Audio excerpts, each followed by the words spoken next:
स्वागत है आपका द दलाल मास्टर पर, जहां हम ज्ञान का कारोबार करते हैं। तो पिछली वीडियो में हमने जाना कि इलॉन मस्क और जैक डोर्सी का क्या कहना है क्रिप्टो को लेकर, और मेरे नज़रिए में ये सभी लोग अपनी अपनी जगह सही भी हैं। बट अब मुद्दा ये है कि हम लोग, एक आम जनता, क्या करें अपने क्रिप्टो एसेट्स के साथ। तो चलिए करते हैं क्रिप्टो, बिटकॉइन और बाकी करेंसीज का इन डेप्थ एनालिसिस। रुको रुको रुको, जरा सबर करो। अभी मैंने क्या बोला? करेंसी? नहीं नहीं नहीं, अभी तक तो ये डिसाइड ही नहीं हुआ है कि क्रिप्टो एक करेंसी है या एक एसेट।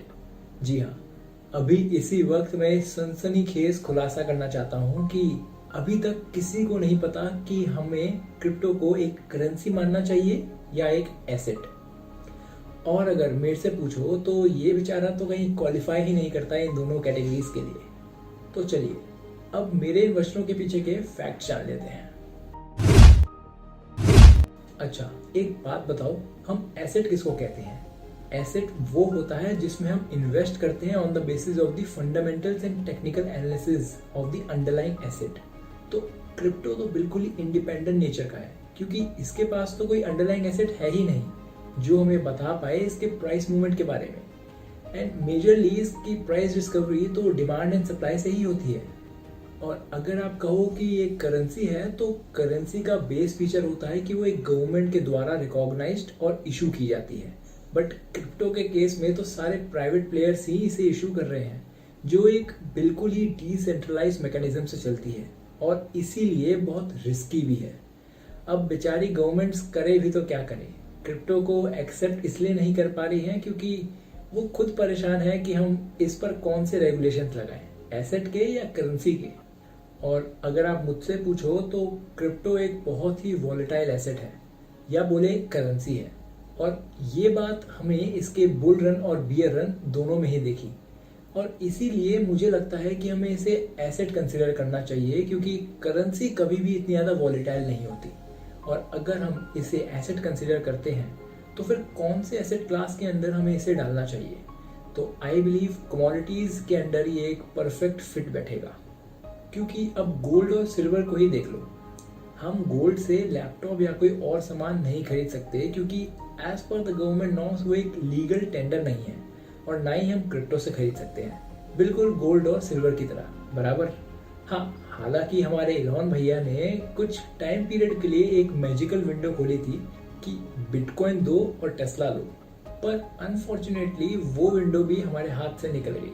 तो अब आप पूछोगे कि और क्या सिमिलरिटीज हैं गोल्ड और क्रिप्टो में, तो मैं बताना चाहता हूँ कि ये दोनों ही काम आते हैं इन्वेस्टमेंट पर्पसेस के लिए, क्योंकि इनके प्राइसेस बहुत ज़्यादा फ्लक्चुएट करते रहते हैं। और मेरी मानो तो क्रिप्टो और गोल्ड में फ़र्क बस इतना है कि गोल्ड हमारी पुरानी पीढ़ी का फेवरेट इन्वेस्टमेंट हुआ करता था और क्रिप्टो हमारी नई पीढ़ी का, क्योंकि कहीं ना कहीं हमारी ये नई पीढ़ी क्रिप्टो को अपना रोल मॉडल मानती है, बिल्कुल ही इंडिपेंडेंट और डिसेंट्रलाइज्ड, मांझे जो सिर्फ अपने मन की करे। तो जोक सपाट, अब आप मुझसे बोलोगे कि इसका मतलब क्या हमें क्रिप्टोज में अभी इन्वेस्ट कर देना चाहिए? तो इसका आंसर है नहीं। फिर आप बोलोगे कि पिछली वीडियो में तो मैंने कहा था कि मैं खुद क्रिप्टो में इन्वेस्ट करना चाहता हूँ।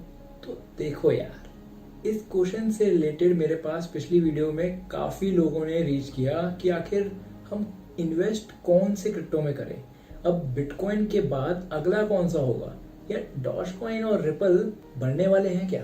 तो पहले इस बात को समझ लो कि क्रिप्टो का सही मायने में यूज़ कैसे करना है वो अभी तक क्लियर नहीं है, और हर कोई इसे ऑप्टिमाइज वे से हमारी इकोनॉमी में सेट इन करना चाहता है।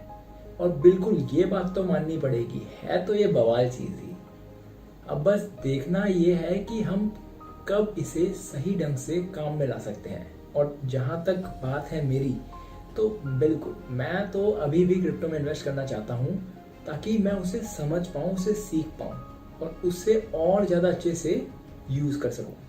और हम सब का यही माइंडसेट होना चाहिए, क्योंकि क्रिप्टो अभी तक एक न्यू इन्वेस्टमेंट अपॉर्चुनिटी है हम सबके लिए।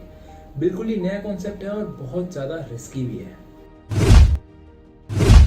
और इसी के साथ मैं अपने दो इम्पोर्टेंट बातें शेयर करना चाहता हूँ, जो मुझे लगता है कि ये बेसिक बिलीव्स तो हम सबको मेंटेन करने चाहिए किसी भी इन्वेस्टमेंट को करने से पहले। तो पहले हमें किसी के कहने पर इन्वेस्ट नहीं करना चाहिए। हमें हमेशा खुद पूरी ड्यू डिलिजेंस करने के बाद ही किसी भी एसेट क्लास में इन्वेस्ट करना चाहिए। और दूसरा, FOMO syndrome, the fear of missing out. अगर सबसे ज़्यादा मैं बोलूँ तो इन्वेस्टर इसी सिंड्रोम की वजह से ही लॉसेस बुक करते हैं। हमें कभी भी जल्दबाजी में इन्वेस्टमेंट डिसीजंस नहीं लेने चाहिए। और जैसे मैंने बताया कि पहले ड्यू डिलिजेंस करो, सीखो उस एसेट क्लास के बारे में कि वो आखिर वर्क कैसे करती है, और फिर इन्वेस्ट करके देखो अपनी रिस्क प्रोफाइल को मैनेज करते हुए कि जितना आपकी पोर्टफोलियो अलाउ करती है उसी के हिसाब से इन्वेस्ट करो, एंड इवेंचुअली आप अपने लिए वेल्थ क्रिएट करने में कामयाब होंगे। तो आज मैंने आप सभी के साथ ये अपने सीक्रेट फॉर्मूलाज शेयर किए हैं, एंड आई होप अब से आप इन बातों का ध्यान रखेंगे। तो अब एक काम मैं आपको भी देना चाहता हूँ, थोड़ा सा रिसर्च करना है इस पर कि बिटकॉइन के अलावा ऐसे और कौन कौन से क्रिप्टोज हैं जो आपको लगता है कि बेस्ट ऑप्शन है निवेश करने के लिए, और उसके पीछे के रीजंस भी पता होने चाहिए। और क्या कोई इंडियन ओरिजिनेटेड क्रिप्टो भी है मार्केट में, क्योंकि जिस तरह मैं गवर्नमेंट की चाल देख रहा हूँ तो जल्द ही कोई इंडियन क्रिप्टो भी अपना बुल रन स्टार्ट कर सकता है। तो अब मैं आप सभी का वेट करूंगा कमेंट बॉक्स में। जल्दी से अपनी रिसर्च कीजिए और हम सबको बताइए आपके बेस्ट पिक्स।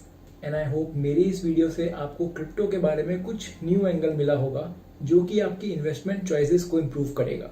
क्योंकि अगर आपके इन्वेस्टमेंट डिसीजन सही होंगे तो प्रॉफिट खुद ही आपकी तरफ आना शुरू कर देंगे। अब फटाफट से मुझे कमेंट करके बता दो कि मेरी ये वीडियो आपको कैसी लगी, और क्या आप ऐसे क्रिप्टो के ऊपर और वीडियोस फ्यूचर में चाहते हैं या नहीं। And do like, share, comment and subscribe, जिससे कि हमारे यूट्यूब के एल्गोरिज्म वाले अंकल को भी पता चले कि यहाँ पर सिर्फ ज्ञान की बातें होती हैं। तो मिलते हैं अब अगली वीडियो में, तब तक के लिए गुड बाय।